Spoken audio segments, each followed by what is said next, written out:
तुम्हाला मी आमचा हा जलताराचा प्रयोग दाखवणार आहे।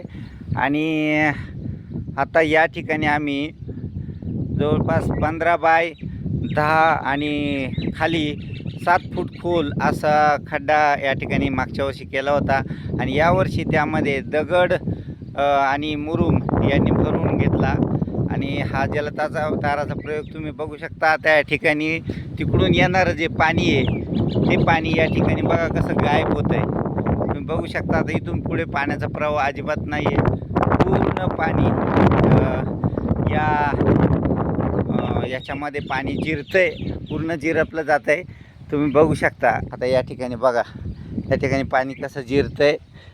म्हणजे तिकडून आलेलं जे पाणी आहे पूर्ण या खड्ड्यामध्ये रिचार्ज होतं आहे आणि जमिनीमध्ये जिरतं आहे। हा या ठिकाणी असा रीतीने पूर्ण खड्डा आहे, दगडमातीने या ठिकाणी भरून घेतलेला आहे। आणि आता इतका मोठा प्रवाह आहे त्या मानाने तो सगळं या ठिकाणी जिरतो आहे। आणि इथं जवळपास जी विहीर आहे त्या विहिरीमध्ये नक्कीच पाण्याची पातळी वाढायला सुरुवात झालेली असणार आहे।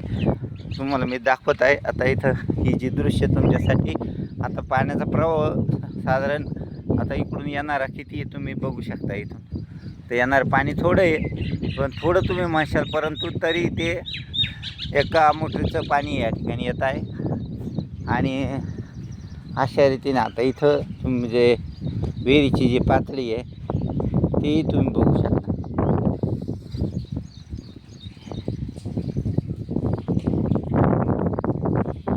आता विहीर सगळ्या बाजूनी गळायला सुरुवात झालेली आहे। तुम्ही बघू शकता आता इथं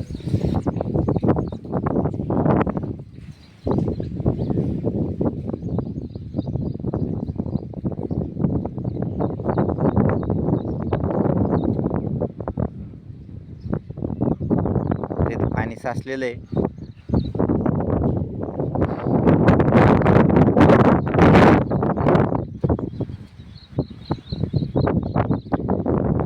पाण्याचा प्रवाह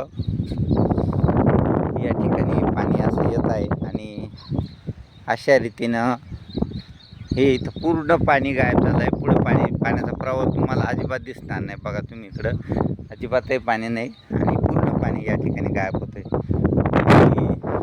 अशा रीतीने आम्ही 2 ठिकाणी केला आहे। इकडच्या बाजूला पण आम्ही जलतारा केलेला आहे। आता तुम्हाला इथं दिसणार नाही, पण याच्या खाली आम्ही या ठिकाणी सुद्धा पाणी साचवलेलं आहे। तर असा हा जलताराचा प्रयोग आहे, आम्ही या ठिकाणी पण केलेला आहे। इथं या ठिकाणी पूर्णपणे खाली दगड टाकलेले आणि त्यामुळं इथले जे विहिरी आहे त्या विहिरींना पाणी नक्कीच राहणार आहे।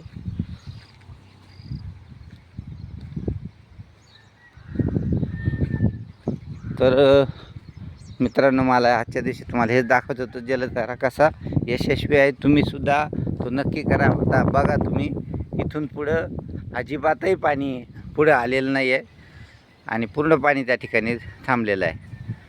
म्हणजे जमिनीमध्ये पाणी रिचार्ज करायचं काम आपण स्वतःहून आपल्या परीने आपण केलं पाहिजे। सर्व शासनावर अवलंबून राहायची गरज नाही। आपल्याला जेवढं जमेल, जेवढं पाणी पाऊस होतो त्या काळात आपण तो मोरवला पाहिजे। आजच्या दिवशी एवढंच। धन्यवाद।